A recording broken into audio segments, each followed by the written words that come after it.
कोल्हापूर जिल्ह्यात सध्या खरीप हंगामातील शेती कामाची लगबग सुरू आहे।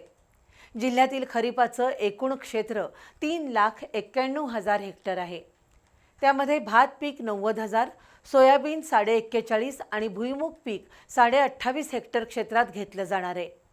जून महिन्यासाठी लागणारं रासायनिक खत उपलब्ध झाल्याची माहिती कृषी अधीक्षक जालिंदर पांगारे यांनी दिली आहे। सिंचन व्यवस्था चांगली असल्यानं कोल्हापूर जिल्ह्यात सुपीकता आहे। त्यामुळे रब्बी खरीप हंगामात विविध प्रकारची शेती पिकं घेतली जातात। यावर्षीच्या खरीप हंगामात कोल्हापूर जिल्ह्यात 90,640 हेक्टर क्षेत्रात भात पीक घेतलं जाणार आहे। 41,445 हेक्टर क्षेत्रात सोयाबीन, 28,530 हेक्टर जमिनीवर भुईमूग, 16,308 हेक्टर नाचणी, 7,500 हेक्टरवर कडधान्य तर 1,98,600 हेक्टर क्षेत्रावर ऊस पिकाची नोंदणी झाली आहे।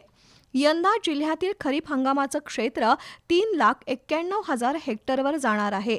तर जून महिन्यासाठी आवश्यक असणारी रासायनिक खतं उपलब्ध झाल्याची माहिती जिल्हा कृषी अधीक्षक जालिंदर पांगारे यांनी दिली।